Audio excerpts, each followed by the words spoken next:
Hey everybody, we're live. The Las Vegas Stadium Authority meeting, as it turns out, is going on. I had called the Stadium Authority. 1 second, let me turn this up. And if you hear that or not, but I called the Stadium Authority and asked them if it was going to be, live streamed. They said no, but it is live streamed here. I'm trying to make sure that if you hear that or not, get that information. Should be coming through momentarily. Here it is. What would be in the investment from the A's in that community effort must be invested. What non-compliance looks like, and then what the remedies for that non-compliance could be. That is reflected. There's also a parallel conversation in this 2023 session around what the content, what the initiatives, and what the impact that the community efforts that the A's will invest in should be. And that resulted in about a 4-page term sheet that was, I haven't seen it. We have sent to the board members to your email the lease agreement, the community benefits agreement. We also have provided a copy of the section of the law that relates to the community benefit agreement, as well as that 4-page term sheet. So, Mr. Finger, I will turn this over to you. And members of the board, as Mr. Finger is going through this, if you have questions, feel free to just interrupt and ask those questions along the way. Absolutely. Mr. Chair, as you said, agenda item 5 is a presentation of the current draft of the proposed community benefits agreement between the Stadium Authority and the A's Stadium Event Company, or STADCO. The legislative effort to approve the enabling law for the Major League Baseball stadium project involved the negotiation of the term sheet that you just described, which the term sheet was for the community benefits agreement, so I'll call that community benefits agreement the CBA from here on out. There were many state and local stakeholders involved in this effort. As you also described, Senate Bill 1 of the 2016 legislative session describing the community benefit requirements is a fairly modest 2 paragraphs compared to the 2023 version, which is 4 pages of state law. The term sheet became the framework for both this enabling law and the detail for the CBA. The intent of my presentation today is to provide a walkthrough of what the law requires, what the term sheet expectations are, and how the draft CBA covers those areas. This presentation is from the perspective of Stadium Authority staff and attorneys and may not represent the A's opinions. The executive summary is that the A's covered each required topic of the law in the term sheet. So I'll cut to the chase and I'll tell you that. Staff and attorney are still negotiating some of the contractual words used to properly describe each contractual element. The framework of the law is that the community benefit plan's purpose is to ensure the greatest possible participation by all segments of the local community in the economic opportunities available during the design, the construction, and the operation of the Major League Baseball stadium project. Requiring the use of a community suite by charitable, community, or economic development organizations, providing educational programming and support, and requiring a minimum financial commitment of cash and in-kind services. And I read through a slide, so catch up to it. The Stadium Authority's board, and I won't go in the exact order of the law. It's kind of interesting, but I thought I'd tell you what your role is first as a setup. Your role is to approve this community benefits agreement sometime in the future, someday after today. The CBA is required under the law to be reviewed and updated every 5 years, and changes have to be approved by this board. The board along the way will create a baseball stadium community oversight committee, the BSCOC, and will appoint a community benefits director to advise that subcommittee and monitor the compliance of the developer partner and STADCO with the terms of the CBA. And if it ever comes to pass that enforcement is necessary, the board can initiate legal proceedings to enforce the terms of the CBA.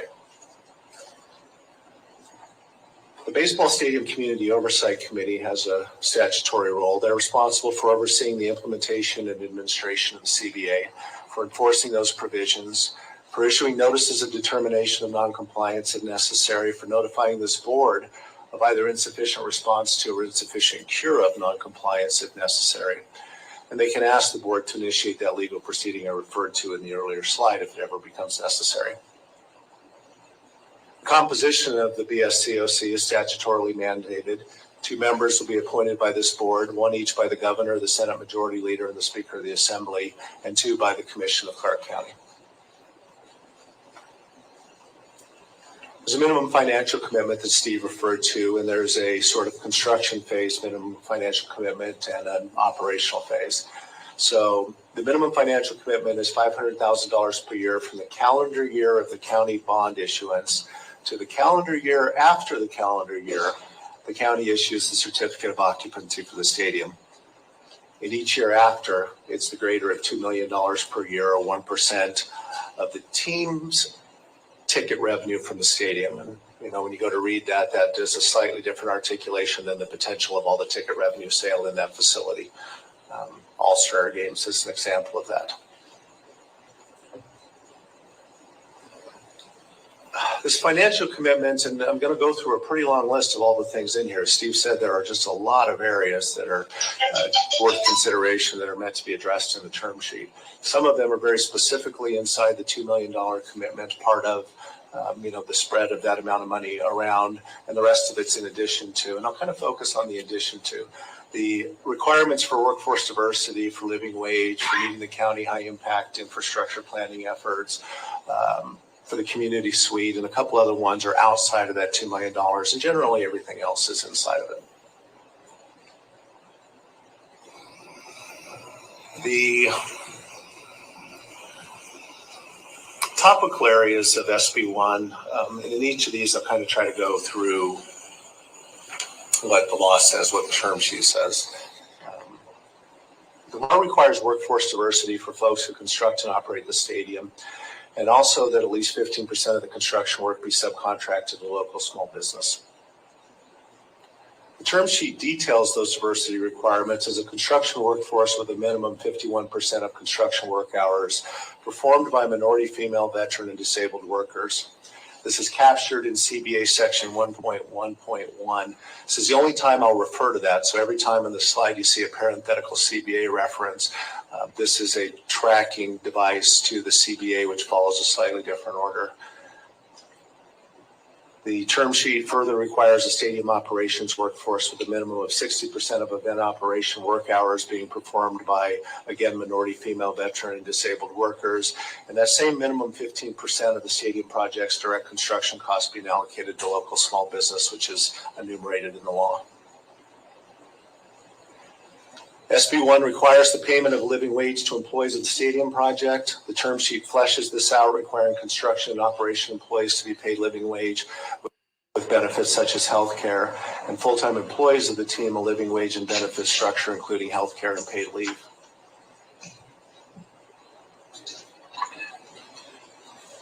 The community engagement required of the law is laid out in the term sheet in CBA as player participation in the community, including in education programs, the donation of tickets, and programs to support youth baseball and softball gets added in underserved communities.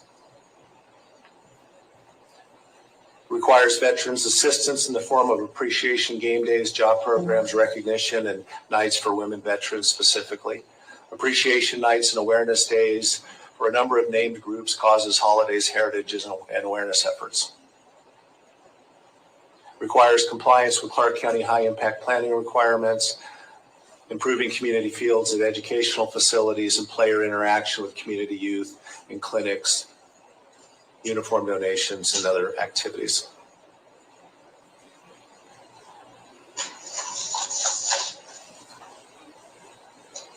I think I transitioned a little bit as I walked through the term sheet. I'm not sure I made that point very specifically, but as we go through the term sheet is what I'm describing here. Requires compliance with Nevada small business and nonprofit awareness through tickets, fundraising, and other efforts, and it requires a team employee relief fund financial assistance for financial hardship. When I say the word require, I'm going to self-edit a little here. and just to reset the paradigm again, when I show that financial commitment table, the right way to think about this is all of those things in the table that were required to be in the 2 million or 1% greater of analysis, 1% of ticket revenue, is a bit of a list that the money gets spread around, and it's not practical. It may be appreciated as I go through this list after page to hit every area with emphasis. And so the draft CBA that you're going to look at contains a reasonable effort strategy to address these from time to time in the dollar amount. So where I use the word required, please keep it in that context. All right, as we continue to go through the requirements here in the term sheet in the CBA, we get the mirroring in the term sheet of the state law of team and player community participation, of ticket donation to students and families, youth sport efforts. Then we get term sheet additions that don't show up specifically in state law, and then we need an arts plan in support of the overall ballpark experience, and the incorporation of the neon museum elements into the design of stadium, and potentially related financial benefits, promotion, and exposure on behalf of the neon museum. The term sheet and state law have a combined requirement for a community suite for charitable community or economic development efforts. Those are in the CBA, and they're in line with the use of the Allegiant Stadium Community Suite and the existing Stadium Authority's Community Suite policy, which, if you don't know, or if the public doesn't know, is on our website and spells out the process for using that suite. And if you are familiar with that, it's a pretty similar concept here. Law prescribes educational programming for sports industry career development and scholarship, internship, and mentorship efforts. The term sheet again adds detail to the scope of these efforts.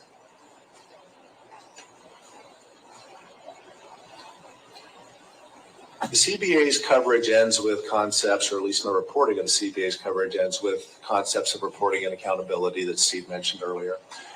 There is the BOD, the Board of Directors appointed Community Benefits Director that I touched on earlier. There's the potential enforcement of the terms of the CBA by initiation of legal action that I mentioned earlier. There's the addition of the statutorily required biannual report in even-numbered years that goes to the governor, the director of the LCB, to get to the legislature the next session, the county manager, the chair of the Board of Directors, and the chair of the Baseball Stadium Community Oversight Committee. Additionally, the CBA rounds out reporting requirements with monthly construction workforce efforts, and then quarterly and annually reporting on the backside of construction to both the subcommittee and the Board of Directors. So it was fairly quick coverage, and what I hope you had an appreciation from, and I'll say a little bit of the same thing twice, is that there was negotiated through this legislative effort, and most of it manifests in the term sheet as opposed to the state law, the great array of community areas of intent to be addressed through the community benefits agreement. And again, through that, through the expression of the minimum financial requirement in the state law and in the term sheet, some commitment that we're working on the exact words to try to, in a reasonable effort, address all of these areas and meet them. As Steve mentioned, it's a different document for different reasons, the one for the existing team in the existing stadium. And again, the draft you see in staff and attorneys' opinions is responsive to all of the required areas. Staff is of the opinion we'll continue to negotiate and work on this document, including the solicitation of feedback from this board and the public on how to find the right verbiage to execute all of those commitments, all of those contractual elements. Mr. Chair, this is an informational presentation. That concludes my presentation. Thank you, Mr. Finger. I will just say a couple of things in addition to that. Thank you for that.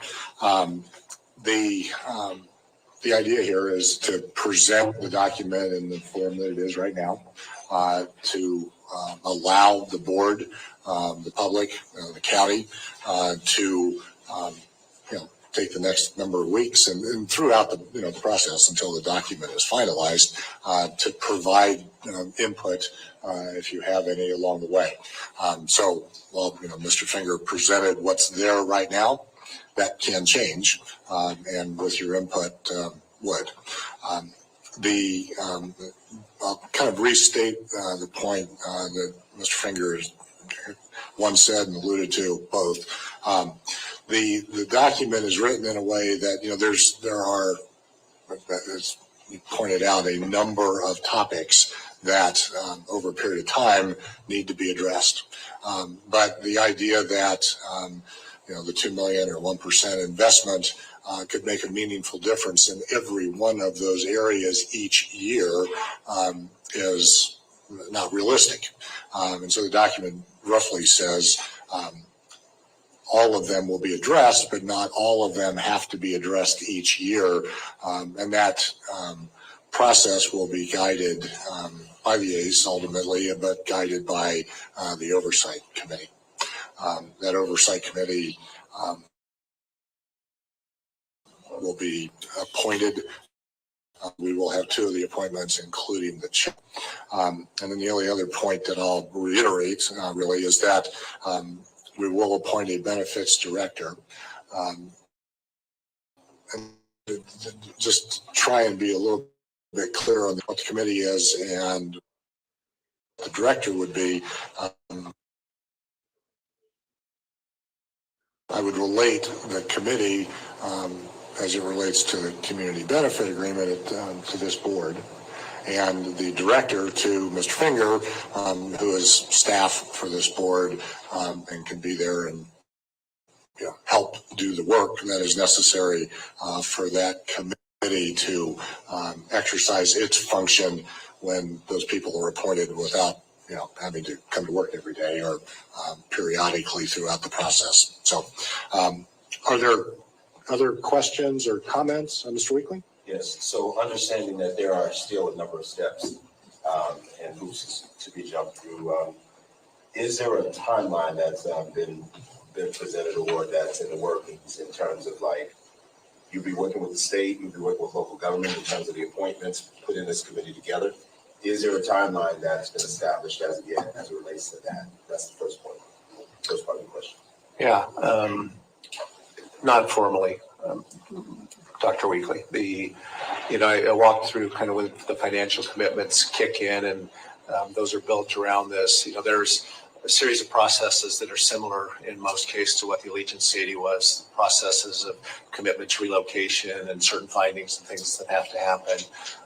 There's the creation, the unique part of this is there's this creation of the SCID, the Sports Entertainment District, that funds the bonds the county are going to issue. And remember, the financing is a state and county combined commitments through a couple of different mechanisms that maybe we go through in a different agenda item. And there's a timeline that involves the Tropicana, that involves the construction, that involves things that are precedent to the county issuing bonds. And only when the county gets around to issuing those bonds after the creation of the district do the community benefits requirements kick in. That was a long answer to tell you we have a minute to get there.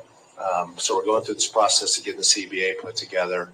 We have not put together the formality of the timeline, nor have we contacted all of those folks to find out who their intended appointments are. But it'll be relatively sooner than later in a generic answer. But fair enough, Mr. Chair? Yeah, that's all certainly right. Rough guess would be early in 2025.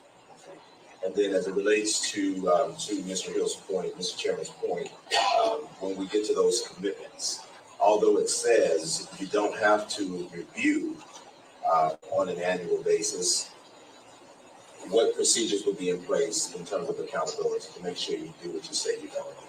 Yeah, so I say that being real intentional, only because, being a native Nevada, I don't have to tell you, many of you all who have raised your families here in Las Vegas, when we look at ball fields, when we look at needs out here in our community, we want to definitely make sure that our community really and truly benefits, especially our young people. You know what I mean? And so will all of that be in writing? Because, you hear a lot of stuff. And we heard some things today in public comment here.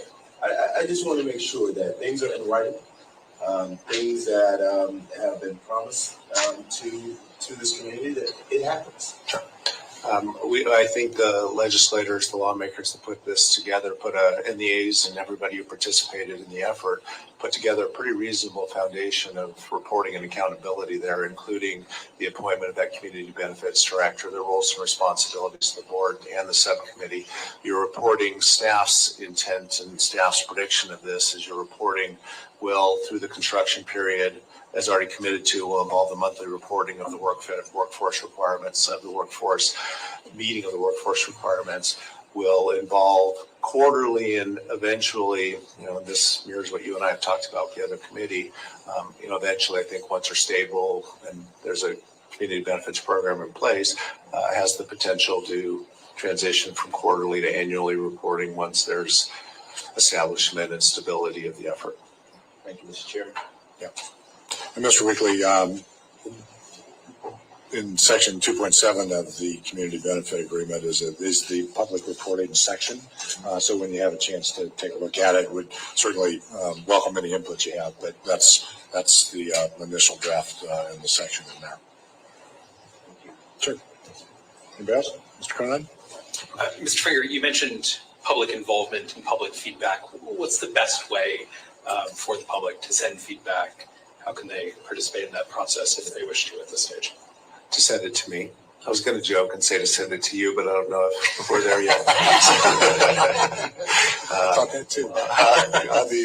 On the Stadium Authority website is listed contact, and if the public doesn't have any direct contact through other means, I would encourage them to use that link on the Stadium Authority website and give us their feedback on these documents or any other matter related to the Stadium Authority. Okay, thank you. And then separate question, but as you discussed, with $2 million a year, by definition, it might make more sense to focus on certain areas one year and other areas another year to create a materiality threshold. How does that choice get made, and what is the review of that choice, right? Is it going to be that committee? Is it the A's making the decision and someone else approving it? Yeah, how does that work? The draft you're going to read, which is still in negotiation, but the draft you're going to read has a framework that it ultimately is the A's decision with the input of the BSCOC.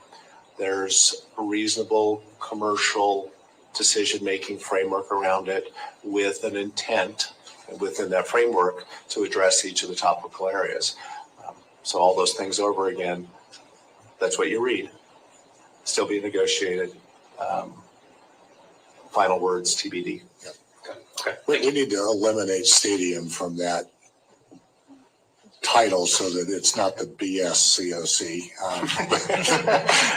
I saw you shaking your head. Maybe baseball COC, huh? Okay. That should have been called a ballpark. That's a different editorial. Yeah, certainly. Other questions?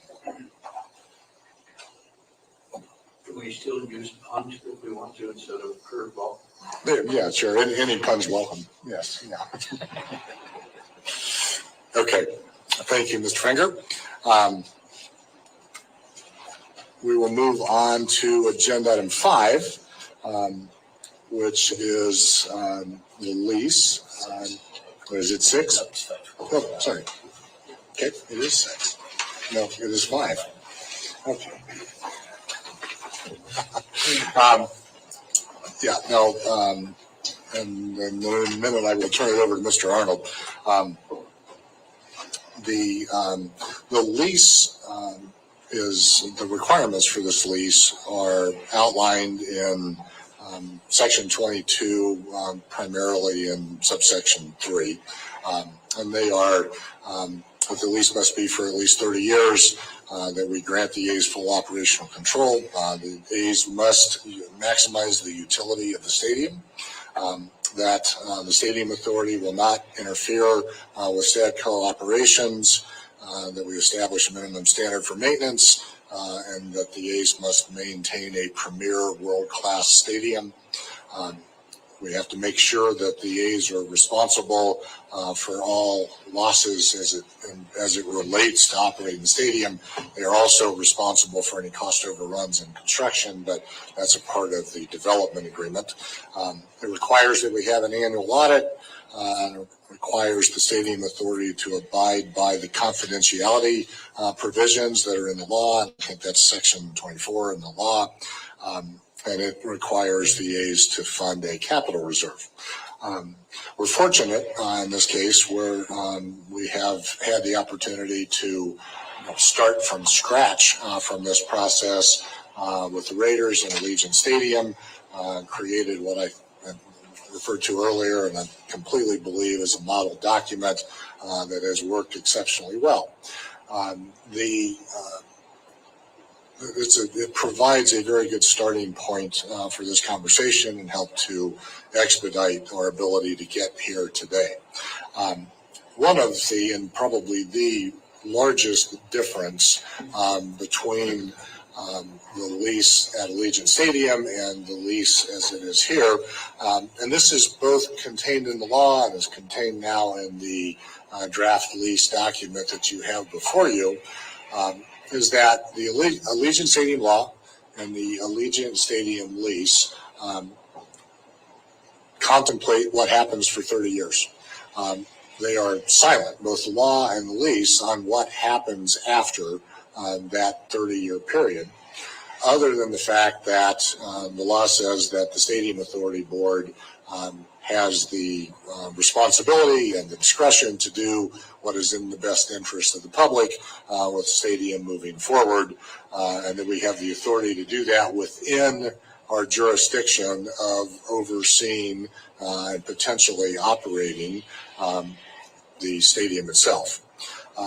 In the law that was passed in 2023, the A's have the right that is called out in that law to extend the lease, and in the lease document that Mr. Arnold will present, there are 4 15-year potential extensions and 1 additional 9-year extension as it relates to potential extensions of the lease. They also, and this is called out in the law, have the opportunity to purchase the stadium after the 30-year initial lease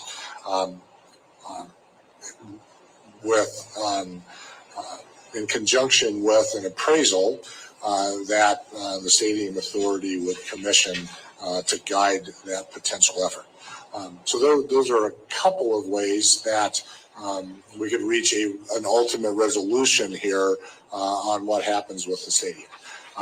Another alternative that is certainly allowed in the law and not specifically called out, but as you look through the waterfall provisions, you can see this opportunity as well, is that at some point in the life of the stadium, the A's would leave, and that's potentially to another stadium in Las Vegas or elsewhere, but end the lease, but that there would still be useful life in the stadium, in which case the Stadium Authority would at least have the option of finding another operator for that stadium or operating that stadium ourselves. What is not in the draft lease that you have in front of you, but we will work on and bring back language at the December meeting, is really the other option or alternative of what might happen after the 30-year lease. And that is that the A's leave and the stadium has reached the end of its useful life. And that's the situation with Allegiant is different than the situation with the stadium for two real reasons. Stadium is not right on, arguably, and almost certainly one of the most important intersections in Las Vegas, maybe the most important intersection in Las Vegas. To have a decaying stadium in the middle of that intersection would be detrimental to the city long term, and this is understandably long past when I'm going to be around. This is probably 50, 60, 70 years from now, but something that I think is important that we consider now so that we don't leave this city with a problem and a liability. Because the second issue would be that the demolition of that stadium would be, at that point, currently the responsibility of the Stadium Authority. We are not in a great position to deal with that potential liability at that time. And that 9-acre or so parcel is going to be in the middle of a development that others have developed around it. One that could potentially just generally harm the intersection, but it also makes the demolition of that stadium a difficult thing to do because there will not likely be land around that stadium to stage that demolition from.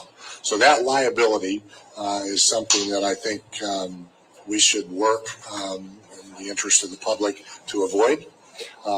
We have begun those conversations, had some of those conversations with the A's, and we will look to bring back language that addresses what is really the only other potential outcome of what happens to the stadium after 30 years. So with that, Mr. Arnold, I will turn it over to you. Welcome back. Thank you. Good afternoon, everybody. I'm sorry that I can't be there in person, and I'm sorry I can't wear my Houston Astros tie like I did one of the last times that I was there, y'all, after the epic meltdown that we had at home. But hopefully that the Oakland A's will play better than that. I think you guys have the lease in front of you or some version of that. Is that right, Steve? That's correct, Mr. Arnold. Great. I do not have a fancy PowerPoint presentation, but so I'm going to go through the lease and pick up the highlights of the lease. As Mr. Hill said, it is based on the Raiders lease that we spent a lot of time negotiating. It is also based, as Mr. Hill said, on the new SB1. That's not to say that those two things said everything about it, but it did give us a good starting point to go through, and the A's have been a good partner in trying to work with us, understanding we have a history with the Raiders and a lease that already works. And so we're working from that template, which should make it easier to get to yes at the end of the day here. So you'll see the first couple of pages is just some summary things. Page 3 talks about the extension options that Mr. Hill talked about. That stuff is still to be negotiated, how long the extension options are, how they can be exercised, who has to consent to the exercise of those. So that is still an open issue that we're negotiating. Next couple pages talk about the authority representative and the STADCO representative. As you know, we just put in Ed Finger as the representative under the Raiders lease. We anticipate that'll be here also. Let's see, going on, if you go to page 8 of the lease or so, Article 3 and Article 4, you have the reference to the development agreement. This lease does not cover the development of the stadium. That will be in a separate development agreement like we did for the Raiders transaction that covers everything from beginning to substantial completion. There will be a time period where this lease is live and the development agreement itself is still live, because after substantial completion, then the lease goes into effect and they can occupy the stadium for games. As is required by state law, there will not be rent paid by the A's for the stadium, but they will have all liabilities for operating costs for the stadium, just like the Raiders do. Again, we have a marrying of revenue and operating costs. So those who get the revenue get all of the operating costs no matter what they are. And that's how this is set up. Article 5 are the fascinating insurance requirements. They are principally the insurance requirements from the Raiders transaction, but they're still under review by the A's. You'll see in Article 6, there will be a community suite in the stadium under the same terms that we have a community suite in Allegiant Stadium. Article 7 clearly sets out the operations and management requirements, liabilities, and permissions that Mr. Hill went through. Basically, the A's have operational control. We have some say in who they hire as the manager and who they hire as a concessionaire, so long as it meets the definition of a qualified manager and a qualified concessionaire. So we have, again, oversight, but the A's have day-to-day responsibility. Again, section 7.4, you'll see the maximizing the utility of the stadium, which is a very important thing, in both SB1, old SB1 and new SB1. 7.6 talks about repairs and maintenance. Again, making it crystal clear that the A's are responsible for all maintenance, all repairs, all capital repairs to a standard, the facility standard, which is defined as comparable facilities to the stadium and in compliance with laws. There, much like you're familiar with in the Raiders transaction, there will be a budget process, which is also required by statute. The A's will come with a budget that we're looking at section 76B. The A's will come with a budget. We will reasonably approve that budget. Once that budget is approved, it sets forth the projects that they have to do on the timeline set forth in the budget. We also, as the authority in C, have the right to perform emergency repairs, again, in the oversight role, self-help, able to get onto the stadium. In section 7.7 is the creation of those capital repair funds that Mr. Hill talked about. You will remember the legislation has $5 million coming from the bond waterfall that goes to what is called a Stadium Authority Capital Fund. And then there's a requirement that the A's contribute $2.5 million a year to a capital fund as increased by CPI. As the lease is drafted, the lease paradigm and one of the other open issues is what can each of the two capital funds be used for? The Raiders transaction had a fairly precise mechanism where the authority capital fund could be used for repairs and maintenance of the original structure, and the Stadco or Raiders capital fund could be used for new items at the stadium, new bars, new restaurants, and that kind of stuff. But the Stadium Authority's one could not be used for that unless we approve that at a later date, and there are all of these other conditions. That is still an open point among the parties that will have to be negotiated. You'll see there are environmental provisions in section 7.9 to make the A's responsible for all of the environmental hazards that are at the stadium, except for pre-existing ones that we cause. And when I say the A's, I really mean the A's are going to set up, like the Raiders did, a stadium corporation or a subsidiary or sister corporation that is going to be the tenant under this lease. And then that entity will have a team use agreement with the A's as the team. Rather than use Stadco, I use Raiders and A's, but it's really a stadium operating company. You'll see further in Article 7, review and approval rights and some timelines for when they submit, and we have the right to get back to them. We just have a process for approval, so there is a formal process to go through if we ever need it. We have not needed it on the Raiders stadium. We've been acting reasonably with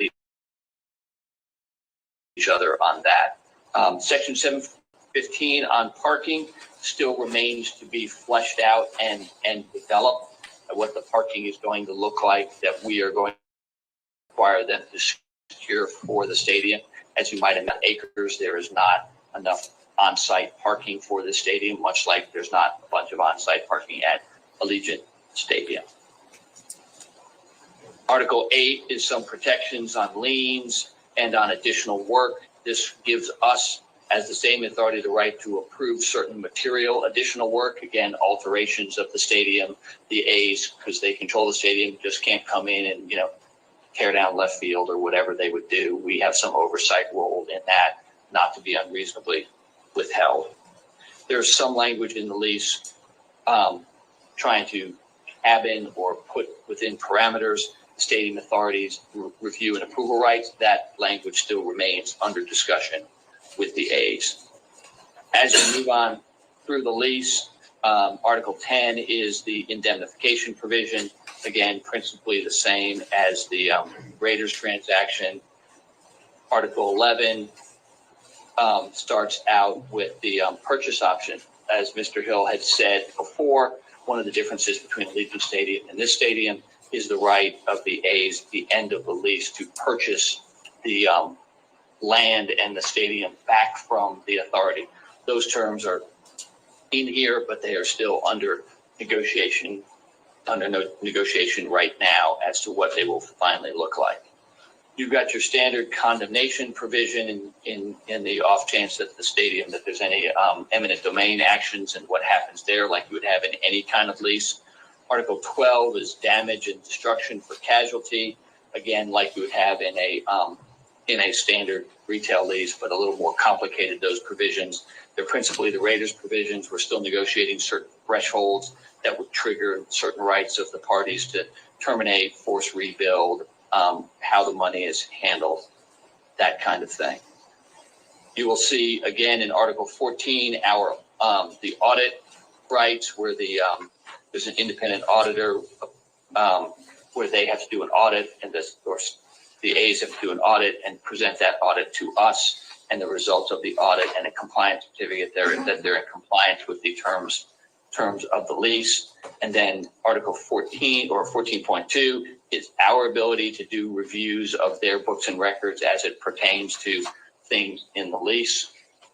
14.4, again, we're going to get to the money items, which is naming rights and sponsor signage and all of that. Those are all controlled by the A's, with some overlay like we had in Allegiant Stadium of certain names that they cannot give to things, and that is specified in section 14.4A, and it's principally the same items that we had in our lease for Allegiant Stadium. 14.6 is the targeted tax provision, which is again a provision that if the state, the county, or the authority targets a tax exactly at the A's, it's not a tax of general application. The A's have certain rights to either terminate or to take some credits on things. Article 15 gets into the default sections, default and remedies. Again, those sections remain subject to negotiation on thresholds and what the remedies are. As you might imagine, the A's are concerned that the authority does not have an easy right to terminate the lease, and we understand their concern there, but we do need the appropriate remedies to make sure that they are doing what they are supposed to be doing under the lease. We do have self-help rights, but the question is, how do we exercise our termination rights should you guys want to terminate the lease or threaten to terminate the lease for a breach of the lease. As Mr. Hill mentioned before, in terms of non-relocation, if the A's were to move the team, that is a different document. That's the non-relocation agreement. It's interwoven in here a little bit with some faulting, but it is a separate document, separately like we did for Allegiant Stadium. Let me see. Article 17 is assignments. Again, we want to limit the ability of the A's stadium company to assign their lease or change control of the stadium company.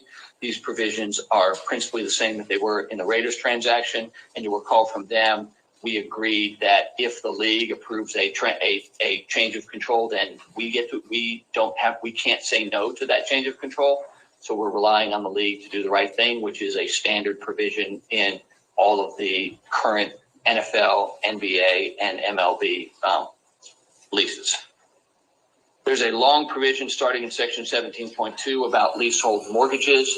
I will not bore you with all of that. There's some still legal negotiation going on that that's in the weeds. But again, what that provision does, it allows the A's to put a mortgage on their leasehold interest to a lender to get their private financing, much like we did for Allegiant Stadium, but it puts controls on that to protect the authority from any of meddling by the lenders and what happens if the lenders foreclose and become the tenant under the lease.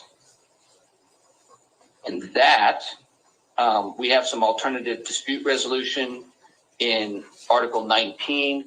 It'll have your standard, let's meet first before we sue each other. Let's then go to arbitration. And for some things, we're going to have fast track arbitration. Those provisions still remain to be negotiated. But again, we believe that for certain things, maybe on maintenance and repair, it's better to go to a quick arbitration than a long, drawn-out arbitration. And that, in a nutshell, is a summary of what the lease provides. And I'm happy to answer any questions. Thank you, Mr. Arnold. Questions from any members of the board? Y'all still awake?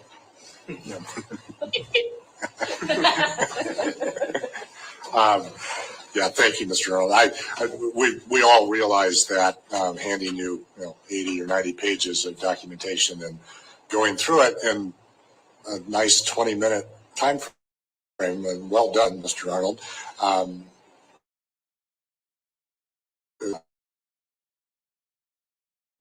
Digest in this meeting, just to get you the lease so that you have the opportunity over the next number of weeks to review it.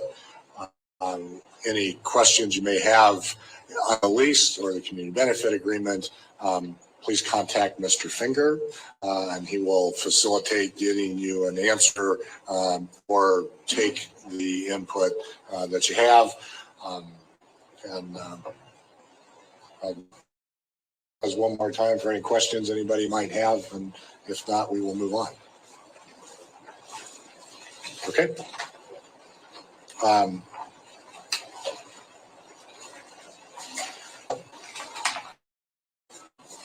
With that, we will move on to public comment. This is our last public comment period. Comments are the jurisdiction over. Please limit your comment. Mr. Chair, the Nevada State Education Association and Schools Over Stadiums again.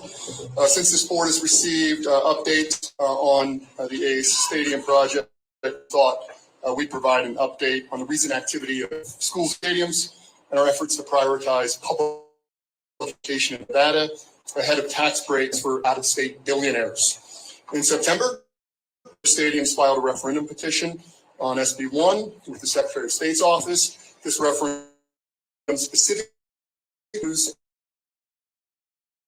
and state funds for a credit enhancement. While Chair Steve Hill made public comments this summer about a possible referendum stating that entering a development agreement with the A's before the vote would negate the impacts of a possible referendum, he's been completely silent on the topic since our language was submitted. Then last month, a lobbyist for the Oakland A's organization and another for Las Vegas Review Journal sued Nevada claiming, among other things, our description of effect was insufficient. In a legal filing, plaintiff stated, our description fails to address the substantive impacts of our referendum petition, going on to contemplate the broader impacts of blocking the development of a stadium. So on one hand, we have Mr. Hill saying that the referendum is a moot point, is scheduled for November 6th in Carson City. While Schools Over Stadiums is confident in the adequacy of our petition, we've decided to wait until after this hearing to begin collecting signatures. We have until June 26, 2024 to collect the roughly 103,000 required signatures. If qualified, Nevada voters will have the opportunity to weigh in on the use of public funds. We are extremely confident Nevada voters will choose schools over stadiums. Thank you. Thank you. So stupid. Afternoon. Afternoon, Vince Savager, Executive Secretary Treasurer of the Southern Nevada Building and Construction Trades. I'm also the President to the Labor Council of Latin American Advancement. I want to applaud the A's on their efforts for committing to pay a fair livable wage here in Nevada, building the stadium, and then putting on my other hat for the President of the Labor Council of Latin American Advancement. The time and effort that they put into the community benefits plan, it's good for everybody. So with that being said, thank you. Appreciate your time. Thank you. Anybody else? Okay. Thanks everybody for coming and being here and your input. And thanks to the board. And we will see you in December. And we are adjourned. Chair, Mother, are you okay? Thank you. Have a good night. You did. That's I adjourned meeting that I've been through that. And the board has, I've even been one of those meetings, that was in 2018.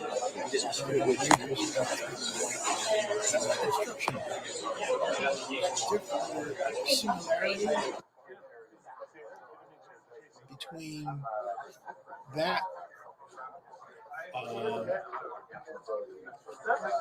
Trying the similarity between what's going on there.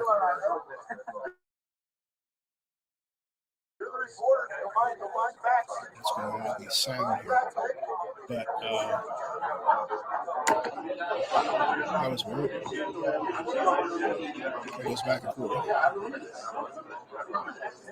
It's kind of funny. You can see who's massive, right? Hooper says get 30 years of work done a 30-minute meeting. Look ahead. Yeah, basically that's what happened. And I put this up because it's important for people to see how a stadium authority works. Okay. And that's what this is a stadium authority. This is a real stadium authority. This is the kind of format that an Oakland Coliseum Public Financing Authority would have if it was about to build a new ballpark for the Oakland Athletics, right? It would be very similar to this. Very similar. And what people have to understand is that what you're seeing right here is why the A's left. There's a process. There's a timely approach. All right? And so this Hooper says your project is pre-approved and that project is pre-rejected. Yeah, basically, that's what's going on here. The next one of these is in December. And I think that is, I can't tell who the people are. What Fox 5 is going to do, they're going to play.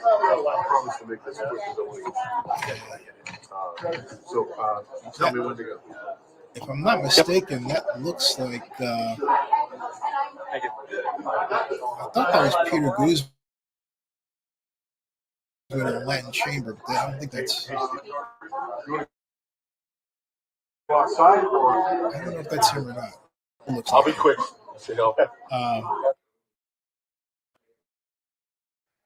And so I think what they're going to do, they are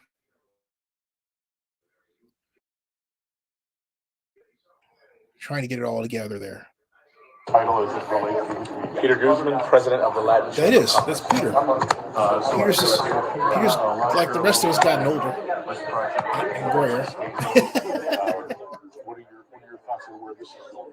My thoughts are the same as it was with Allegiant Stadium. This is going to create jobs. When we see cranes in the air, we see real jobs in our community. These folks get paid really well to do it. So for me, it's a home run for our community. Any other thoughts on just the reach, the engagement that you expect from the A's? Well, it's not only that I've seen him come day one. Became a member of the chamber. I know that members.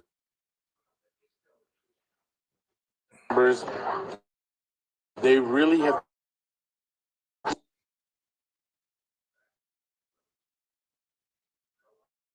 So I think they're doing the right steps to be part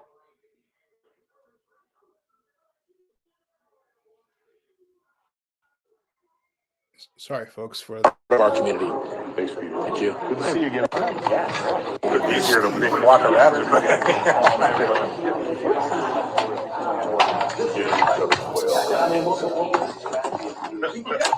Stephen Hill is the Las Vegas Convention Business Authority.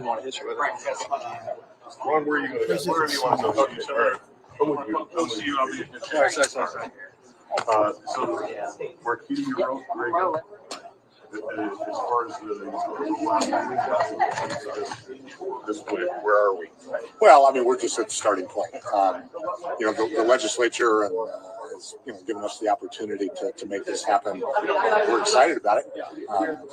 The meeting today wasn't super exciting, but we want to make sure that we get the drafts of these documents out so that everybody involved, including the public, can provide input to the board and as we deliberate over the next number of months. Still seems like a lot needs to be negotiated, but then again, you got a fairly long timeline. So, as far as that process goes. Yeah, sure. I mean, this is just the first meeting introducing a draft of 2 of the documents. There are 4 major documents, so we still need to introduce the redevelopment agreement as well as the non-relocation agreement.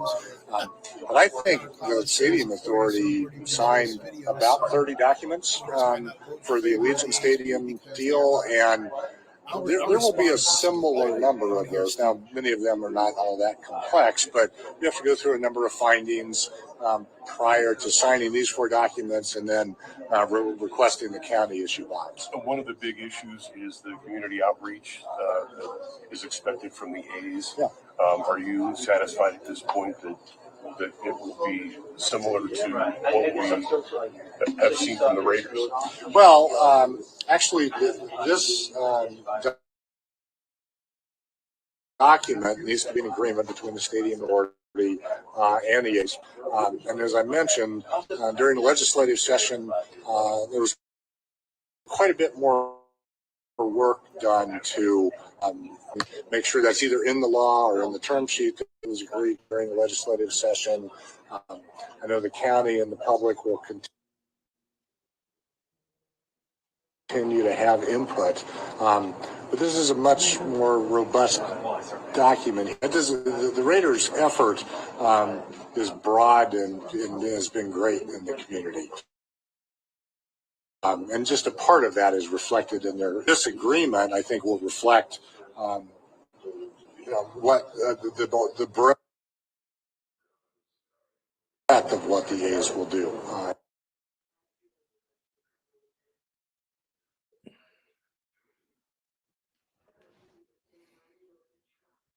Major League Baseball likely to vote in November on this project? What are your thoughts?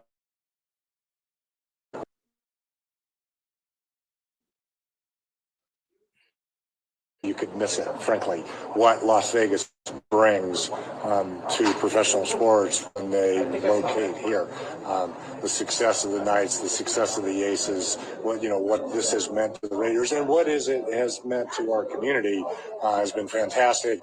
I'm confident the owners.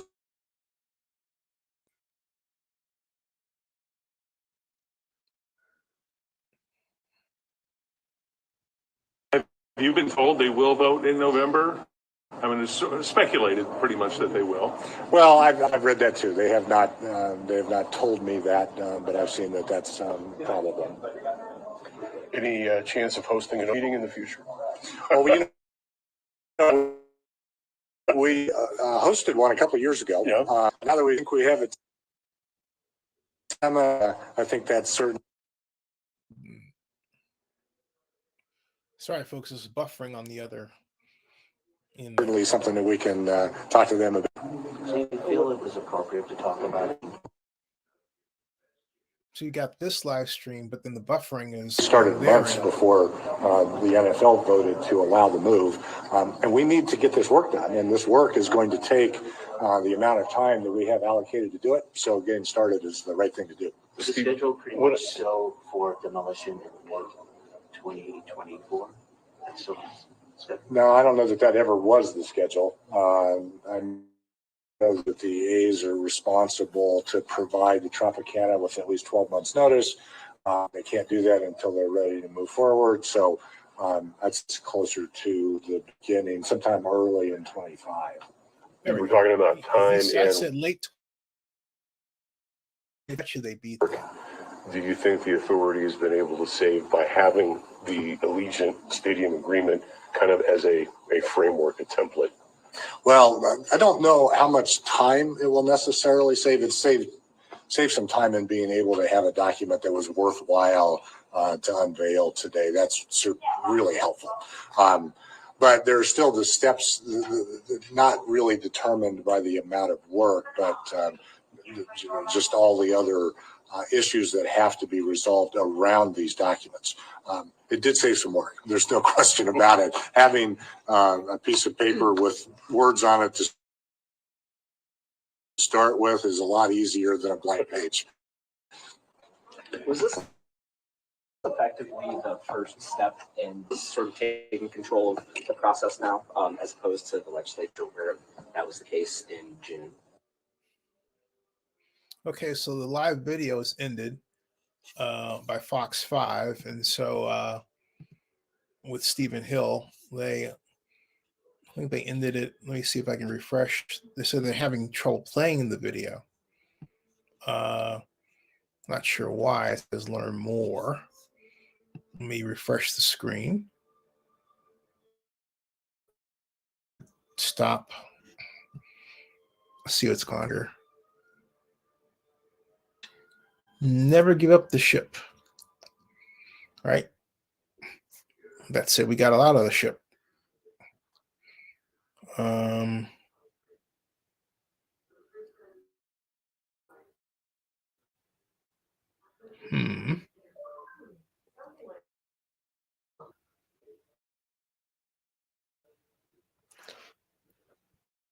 Huh.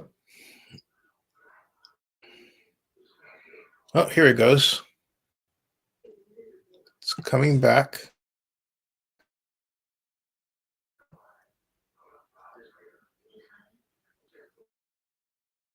And there, as all the other media people get their streams out. Apparently they're okay. Now they're okay. So now they just are. That's the replay. Okay, so they've stopped the meeting. All right. So away from there, yeah, we can go away from there and come back and make some commentary on your questions. I think John Akala had said, according to some of Brody Brazil's videos, some owners might not vote in favor of this move because they're not going to pay a relocation fee. First of all, it doesn't make sense that the owners would not approve a relocation when the relocation will guarantee the opportunity to get more money from sports gambling. That's on the table. And what the California types, I'll call them, including myself, except myself, seem to forget is simply that California it hasn't legalized sports gambling. And that's a real problem.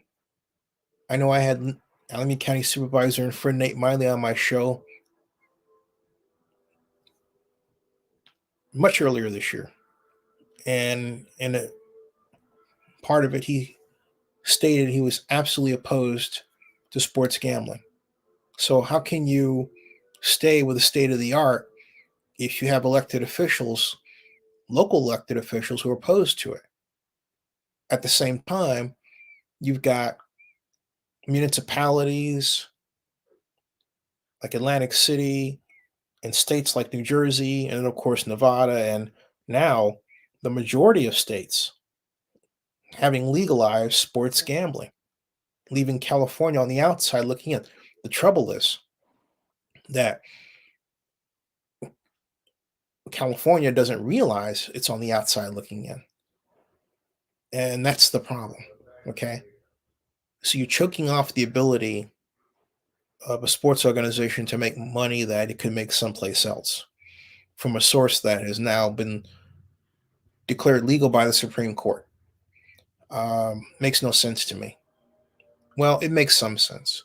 But when you look at the safeguards, when you look at the provisions for getting help, for stopping people from getting addictions to it or slowing it down, instruments that have been with us for some time in a number of cases, it begins to make less and less sense. The owners don't want to turn that down because they get a piece of that. They get a piece of the revenue share. The A's stand to make almost $100 million their first year in the new facility, and then wait until you see the new facility. I'm telling you, okay, when you see the new facility, it's going to change this conversation completely. It's going to change the conversation. So, and we have stadium people, schools, not stadiums. They've, this is how ridiculously stupid the whole thing is. You got Oakland Athletics president Dave Covell sitting there. If you really cared about schools, you can make a deal with the athletics to invest in schools, knowing the athletics are going to be taking in so much money. In other words, make it worth their while. But you're not going to stop it. It's too late. They're too late in the process. Like, oh, that's why I always get on people and I say, look, learn government, learn the process. Because if you learn government, you learn the process, you can get involved and steer it in a way that favors the public early on. But what's going on is you have a lot of people who get involved in this. They don't want, they get insulted when they learn government. They want to just know what they know or what their friends know or people they want to hear know. Not behind the eight ball. They don't know they're behind the eight ball years later. And it's literally too late to do anything. And that's what's going on in this case. Let me take a look at the Stadium Authority meeting. You had mostly constituents for the project, vendors, builders, workers, laborers. All right. You dare not mess with their seed corn. And that's where this is right now. This is taking on place where you got a whole set of people going, they're getting paid. You got lawyers that are getting like Hutton will get, Mark Arnold's law firm alone will get $700,000. That's almost $1 million from this project. So the gravy train is already. You start messing with that gravy train, you start messing with lawsuits, you start messing with people that will quite literally start fist fighting in the middle of the room. I'm serious. These people do not take prisoners. Okay, that's where this project is. All right. So if you really are serious about, you'll make a deal with this. You won't try to oppose the project because, I mean, gentleman, I don't know his name, got up and said they delayed the signature collection. Well, guess what? That's the dumbest thing in the world. They all this time before the project got this far to start collecting signatures. They need 100,000. In the Bible picks, and the A's pick, in particular, the big design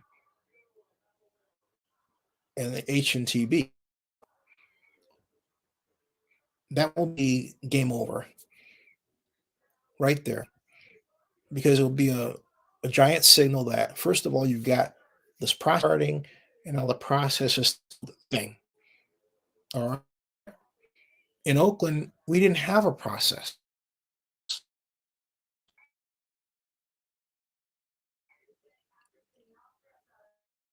There was no constant. These are regulars going to become more regular as time goes on, just like with the Raiders. All right. So this is the end game for any opposition. That just stopped. This is the end game for the idea that the A's are going to turn around and come back to Oakland. That's silly season. It's not happening. there are too many resources tied up in this, too much politics tied up in making this happen. And not only that, there are too many examples of Oakland having failed, too many videos and photographs. I just put up one sent to me by my buddy Charlie Santana Jr. yesterday of Leet Street. Leet Street, once a quiet thoroughfare, kind of a back relief street that feeds into Hagenberger, is now a homeless encampment, the entire length of Leet Street. And what is it located next to? San Leandro Ship Channel Inlet. All right. It looks bad there. They're just absolutely awful. Okay. Just terrible. And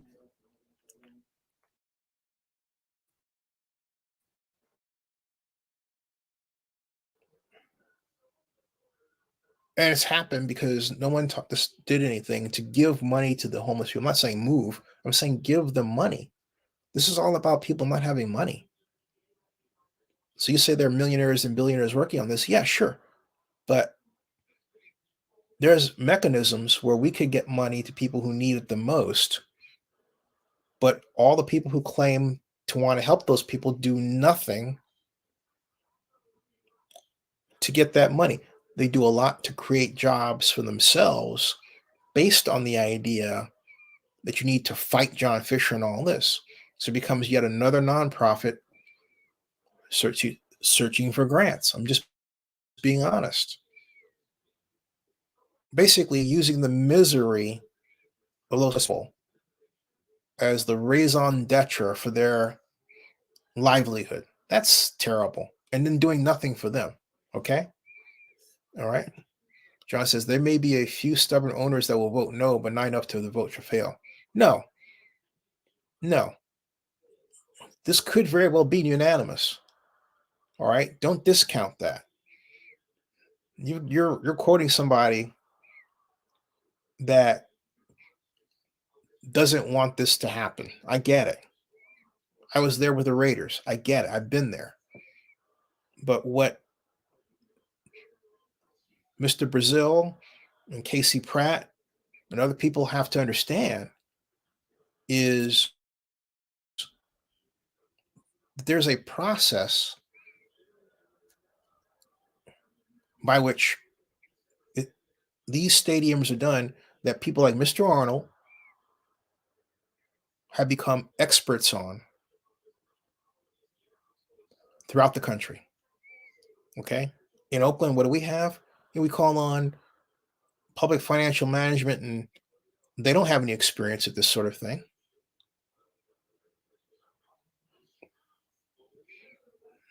And then the mayor, when she was focusing on the Raiders, she didn't want to have a big task force, which essentially is what the stadium authority is, a big task force. She wanted to staff people. Okay. He was only what'd you say, John? Says only Dolphins owner voted. Yeah.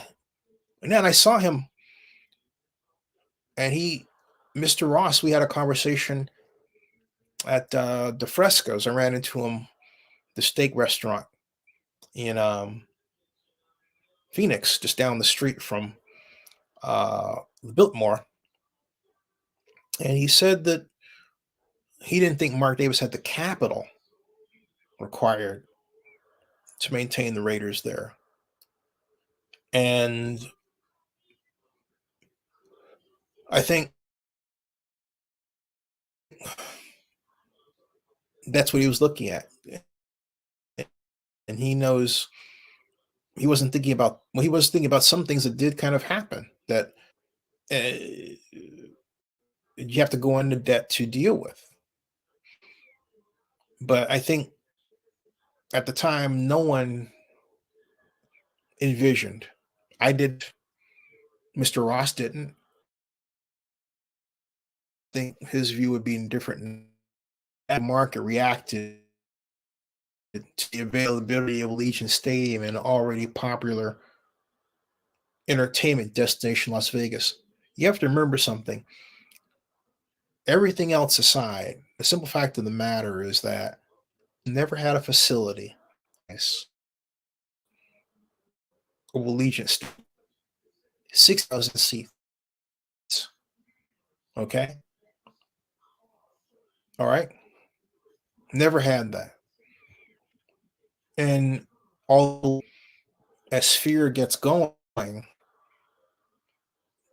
the acts that Allegiant Stadium would have attracted will be taken away from Sphere. It's not going to be enough to damage Allegiant Stadium by any means, in any way, financially. Indeed, it might enhance it. Okay. Because the whole is greater than the sum of the what we're getting to. That's what we're getting to. Oakland has to have an organization, a new Coliseum public financing authority fueled by enhanced infrastructure financing district legislation funds. Okay. Tax increment financing to begin the process of upgrading the Coliseum and not tearing it down, building around it, building Coliseum City. And Oakland needs to understand, and it's still not there. Oakland needs to prove that it has the will and complete big projects. Oakland has do about it 3 times. Warriors, Raiders, A's. Okay? And regular long time followers to my channel know that I preached again and again and again. Oakland had to prove they don't in the initiative to complete big projects. And where I got that term from was Elizabeth Hollander said that. She was Chicago planning director over the Harold Washington Library competition that Thomas Beebe won. And at the announcement of the winner, she said before she announced the winner that they have 45-member task force, 45 members to evaluate the architects and developer proposals. They had committed 140 million. And they said, okay, here's a $140 million chunk. Then we're going to apply to the project. And we're going to say to each team, you have to work within this budget. It's a novel idea, an idea that the A's are applying to this project. Okay. But Elizabeth Hollander said that this project proves that Chicago has the will and the initiative to complete big projects. As far as I'm concerned, Chicago had nothing to prove. It's always done that. I always saw Oakland as Chicago. When we first moved there in the 70s, it really arguably was that. All right. It had General Motors plant, healthy African American population, arguably the birthplace of music groups, certain sound, Tower Power. You can go on and on and on with that, but then it lost its way because Oakland, as much as it was black, was in a Bay Area that didn't appreciate that it was black. And so Oakland was always making excuses for itself. It wasn't unapologetically black like Atlanta, or unapologetically of color. It's starting to get that way, but it's at a place where it's not investing in itself. It's not investing in itself. And that's been a problem for a long, long time. It's just gotten worse because the high housing costs that would normally be spent for the type of investment that builds a culture, for clubs, restaurants, great schools. You have to pay a wild amount of money just to keep a roof over your head. That takes money from a lot of us. And we allowed that when Jerry Brown got rid of redevelopment, which got rid of the affordable housing component and the requirement to build affordable housing. He did that as governor. And we're still living in Jerry Brown's world. We haven't fixed that. We have a strong mayor system that was created for Jerry Brown that really worked only for one person, Jerry Brown. Maybe got 2 terms out of it, but really it didn't work for her. Because what it does in the Oakland context is it magnifies your weaknesses. And the city suffers from it. So you're lucky. We're lucky if we get a mayor that really gets it. Whereas when we had a council manager form of government, there was enough public input, professional input. City manager, you needed 5 votes to get rid of the city manager. 5. Now the city manager works at the pleasure of the mayor. That's some scary stuff. So what does it breed? Well, we've had instability. I mean, I'm looking to see how long Mr. Johnson, Justin Johnson, the current Oakland City administrator, lasts. Because we tend to go through them after 2 years? We had Henry Gardner for 9 years. All right? 9 years. So the question for us is, as Alberto Roca, who was a union representative representing Latino workers, became friends when I worked for Elihu, will always say to me, and I've said it before here and I'll say it again, Zinni, if you like what you're getting, keep on doing what you're doing. And do you like what you're getting? And I keep asking that question in the city of Oakland. The answer I get back is no answer, but a lot of actions that prove it isn't even thinking about it. All right?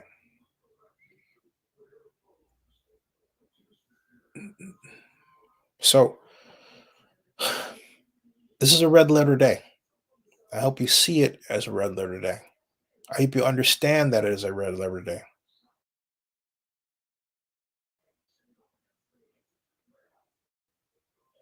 This is the beginning of the end of the athletics in Oakland. That's what this is. This is that place. All right, so I'll be back later. Long and prosper. Subscribe to Zenny62 and please bookmark oaklandnewsnowblog.com. That ends this broadcast. Thanks.